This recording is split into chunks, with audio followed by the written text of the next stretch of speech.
आज आपण बघणार आहोत साऊथ इंडियन स्टाईल खारा वेन पोंगल। त्यासाठी लागणार आहे 1 वाटी मुगाची डाळ आणि 2 वाटी मी तांदूळ धुवून घेतलेत। मुगाची डाळ पण धुणार आहे आणि 2 वाटी तांदूळामध्ये मी आता थोडंसं मीठ टाकणार आहे धुतल्यानंतर। आता हे जे तांदूळ आहेत ते तुम्ही जो भात मऊ होतो म्हणजे साधारण इंद्रायणी तांदूळ, आंबे मोहर असे तांदूळ याच्यामध्ये तुम्ही वापरू शकता।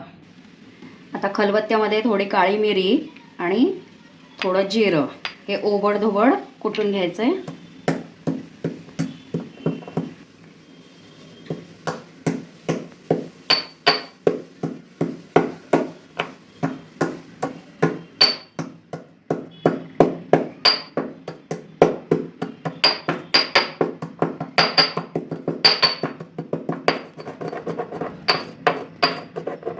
हे बघा, हे असं ओबडधोबड आपण कुटून घेतलेलं आहे।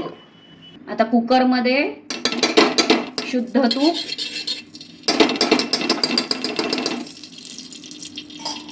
आणि थोडंसं तेल, रिफाइंड तेल, त्यामध्ये आपण हे जे ओबडधोबड कुटून घेतलेलं आहे ते टाकायचं।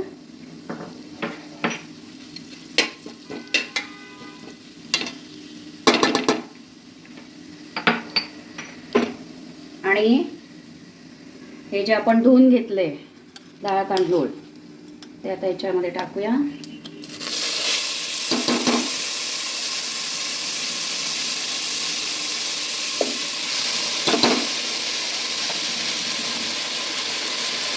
तुमच्याकडे किती माणसं आहेत त्याच्यानुसार तुम्ही प्रमाण ठरवा, पण जे घ्याल ते 1 वाटी म्हणजे किंवा एक प्रमाण जर मूग डाळीचं घेतलं तर त्याच्या डबल प्रमाण तांदूळाचं घ्यायचं। थोडंसं फ्राय करून घे, त्याच्यात मीठ टाकूया।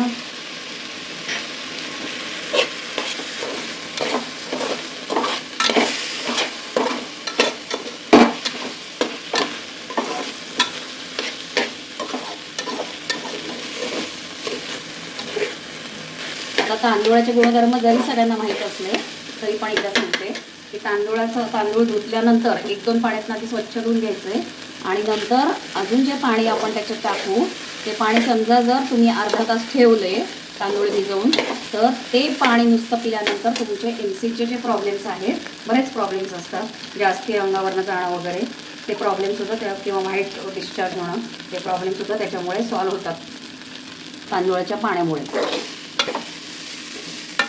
आता हा तर उपयोग होतोच आपल्याला इंटरनलसाठी, पण राईस वॉटर जे अनेक स्किनसाठी तुम्हाला हेअरसाठी म्हणजे शॅम्पूमध्ये टाकायला, स्किनमध्ये कोणता पॅक बनवला असेल त्याच्यात टाकायला अतिशय उत्तम त्याचे फायदे होतात किंवा तांदूळ पिठीचे खूप फायदे होतात। पण हे तांदूळाच्या पाण्याचा विषय चालला आहे म्हणून आठवलं।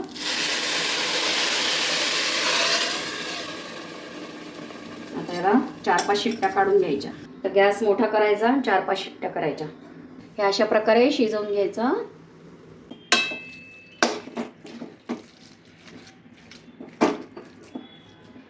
आता हे आपण स्मॅश करून घ्यायचं, असं एकजीव झालं पाहिजे। आणि जर आता मला थोडंसं याच्यात पाणी कमी वाटतंय तर थोडंसं पाणी आपण ॲड करूया।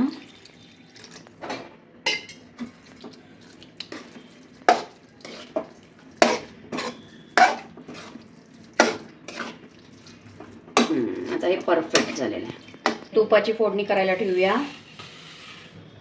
तूप टाकलंय मी साधारण 2 चमचे, टीस्पून। तूप गरम झालं की याच्यात मोहरी टाकूया।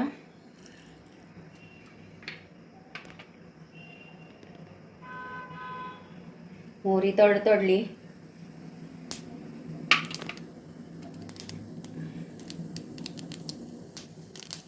थोडंसं जिरं, 2 हिरव्या मिरच्या, अद्रक, 7-8 मिरीचे दाणे, हिंग आणि भरपूर कढीपत्ता।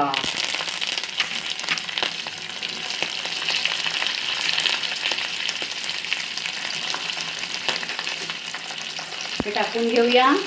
तर आता आपण ही फोडणी याच्यावर टाकून घेतली आहे, मिक्स करूया आणि आता काजू पण करून घेऊया। आता हे जे काजू आहे, काही काजूंचे असे 2-2 तुकडे करून घेतले, ते आता आपण तुपामध्ये तळून घेऊया. आता साधारण मुठीभर मी काजू घेतले.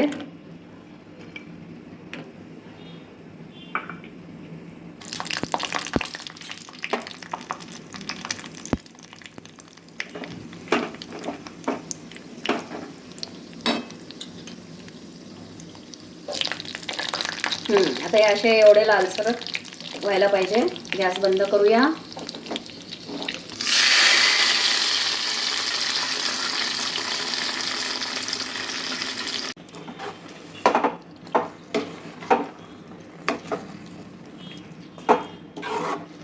आणि आता ओले खोबरे टाकूया आपण. मस्तपैकी किसून घेतलेले, भरपूर टाकायचं.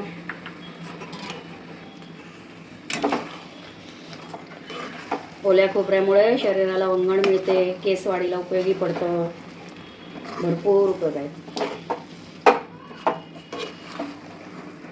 चला तर आता हे आपण सर्व करूया.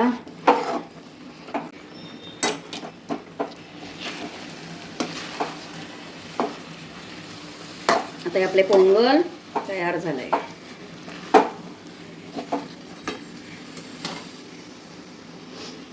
तर हे पोंगल तयार आहे आपलं. त्याच्यावर आपण काजू,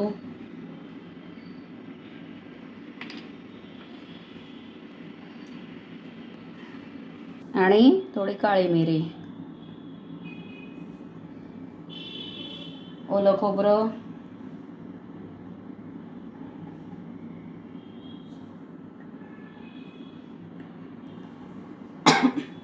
आणि तुपाची धार.